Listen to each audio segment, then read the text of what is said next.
हो रही है, फिर बाद में ढोलक बजे जब चलानी है 20 मिनट। महाराजा राजा जन्मेजय के 82 पीढ़ी बाद में अनंगपाल तोमर यानी कि सुमंतियों का जन्म हुआ। लेकिन राजा अनंगपाल जो थे दिल्ली के शासक थे। दिल्ली का पुराना नाम इंद्रप्रस्थ था।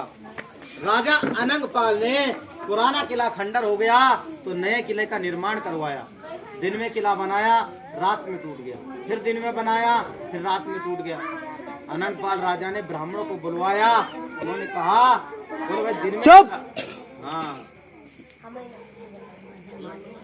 दिन में किला बनाता हूँ लेकिन रात में अपने आप टूटता है, मतलब क्या है? ब्राह्मणों ने कहा कौरव पांडवों ने युद्ध किया है, राजगद्दी तुम नहीं कर सकते अनंगपाल। अनंगपाल ने कहा मैं तोमर वंश यानी कि सोमवंशी ठाकुर हूँ, अगर मैं ही इस बार गद्दी पर नहीं बैठूंगा तो राज्य किसको मिलेगा? अनंगपाल की बात सुनकर ब्राह्मणों ने कहा बोलो कोई बात नहीं, ऐसा काम करो एक लोहे की किल्ली ला कर दो, उसको मतर करके वो किल्ली गड़ाएंगे दरवाजे की चौखट पर। लेकिन एक बात ध्यान रखना राजा अनंगपाल, वो किल्ली शेषनाग के फन में जाकर धस जाएगी जिसने धरती रोक रखी है। अगर तुमने ये किल्ली उखाड़ी तो तुम्हारे पास से दिल्ली का राज चला जाएगा। अनंगपाल तोमर ने कहा मुझे तो राज्य से मतलब है, किल्ली से कोई मतलब नहीं पड़ेगा। राजा अनंगपाल ने किल्ली गड़ा दी तो किल्ली गड़ने से नाम हो गया दिल्ली, पहले उसका नाम इंद्रप्रस्थ रखा गया। अनंगपाल राजा ने बड़े अमन से राज्य किया। बड़े बड़े मंदिर, बड़ी बड़ी इमारतें, कुएं, बावड़ियां बनवा दी। अनंगपाल राजा के 2 लड़कियां हो गई, एक लड़की कन्नौज में ब्याह दी गई, राजा विजयचंद की पत्नी जयचंद राठौड़ गहलवार की माँ। एक लड़की अजमेर में सोमेश्वर की पत्नी पृथ्वीराज चौहान की माँ। एक दिन अनंगपाल ने सोचा भाई 100 हाथ के कुआं खुदवाए, बावड़ियां बनवा डाली, कोई शेषनाग नहीं पाया है और ब्राह्मण तो हमको पागल बना गए कि यहाँ दरवाजे की चौखट पर शेषनाग है।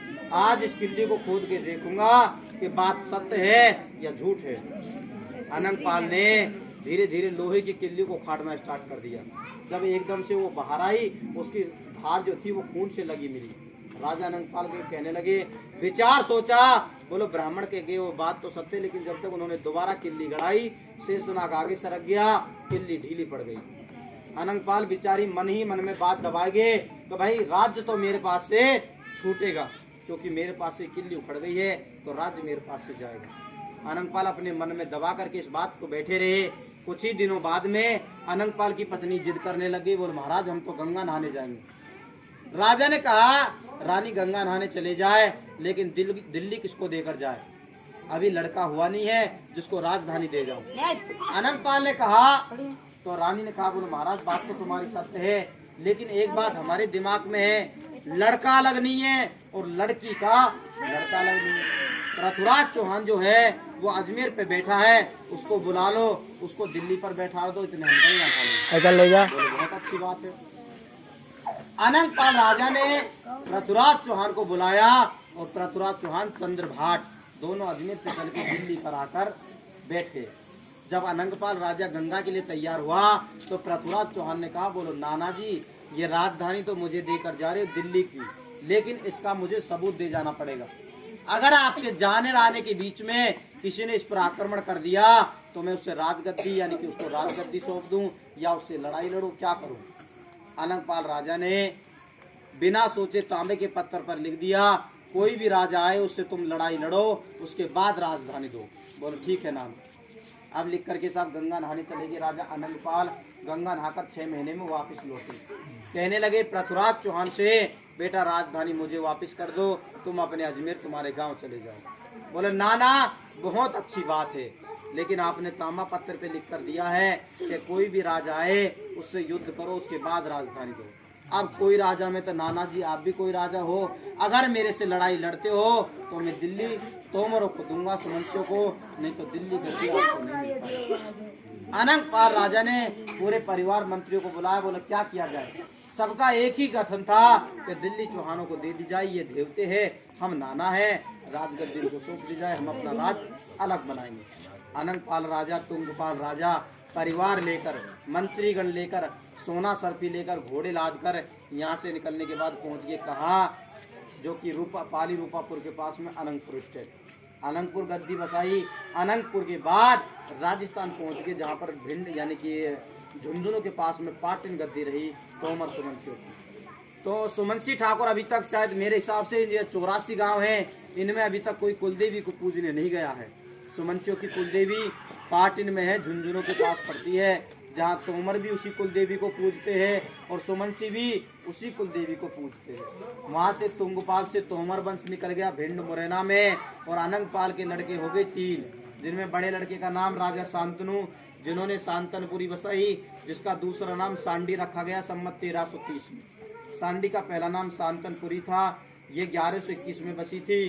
शांतनु के लड़के आसलदेव, आसलदेव के मानदेव, मानदेव के साजनदेव, साजनदेव ने इसका नाम शांतनपुरी हटा दिया, 1330 में सांडी धर दिया। सांडी से ही वंशावली चली गई सहवाजपुर पर, और राजा सांडी से ही साजनदेव के 4 लड़के हुए, कुंवर लखमनदेव, कुंवर दिलीप सिंह, कुंवर पूरनमल, 4 लड़के हुए थे, जिनमें दिलीप सिंह थे सबसे छोटे। उनके तो 24 गांव मुसलमान हो गए। जो शाहबाद के आसपास में मुसलमानों के 24 गांव हैं, उनके कट मार दिया गया, उनसे कोई वंशावली नहीं चला, उनकी वंशावली अलग हो गई। इधर सहवाजपुर पर वंशावली गई। दूसरे नंबर के लड़के का नाम वरुण देव, राजा वरुण देव, जिन्होंने बरवन बसाई। बरवन से आप लोगों की ये 84 गांव माने जाते हैं। तीसरे नंबर के लड़के थे, जिनका नाम था श्री कुंवर। श्री कुंवर राजा यहाँ से निकल के बेला प्रतापगढ़ पहुंच गए। तो बेला प्रतापगढ़ में सुमनसी वंश बहुत बसा है, जहाँ पर राजा भैया राज करते हैं, वो भी सुमनसी ठाकुर है। इतिहास सुमनसी वंश का आगे चलकर मैं बताऊंगा। ठाकुर तोमर वंश का एक बड़ा गोत्र है, बड़ा गोत्र सुमनसियों का कौन सा है? अत्री। सुमनसी ठाकुर यानी कि तोमर वंश का बड़ा गोत्र है अत्री। उसके बाद में सुमनसी और तोमर अलग अलग हो गए, तो सुमनसी ठाकुर का गोत्र है व्याघ्रपद। व्याघ्रपद, वैसे बहुत से पंडित लोग कहते हैं भैया गोत्र, कहीं भैया बता देते हैं, वो अशुद्ध है और उसको शुद्ध करेंगे, भैया गोत्र ही है, लेकिन नाम गलत बताते हैं। शुद्ध नाम उसका व्याघ्रपद है। सुमनसी ठाकुरों की कुलदेवी चिकलोदरी माता है, जिसको सिचलाई माता कहते हैं, राजस्थान में स्थान है। सुमनसी ठाकुरों का वृक्ष है, गूलर की पूजा सुमनसी वंश किया करते हैं। सुमनसी ठाकुरों का वृक्ष यानी कि गूलर माना गया, और इनका निशान हरा माना जाता है सुमनसी ठाकुरों का। सुमनसियों की नदी का नाम तुंगभाद्रा मानी जाती है। सुमनसी वंश का हथियार के खड़ग दशहरा के दिन हथियारों का पूजन करते हैं सुमनसी वंश। इतिहास गांव में साथ 1-2 मकान राठौड़ों का भी है। अभी सुमनसियों की आधी वंशावली रह रही है। बरवन के बाद आप लोगों की लगी, पहले राठौड़ वंश का 2-3 मकान है, कोई आए हैं, सब नहीं आए राठौड़ ठाकुर। यहाँ बैठे राठौड़ वंश कोई बैठा है? चौहान है।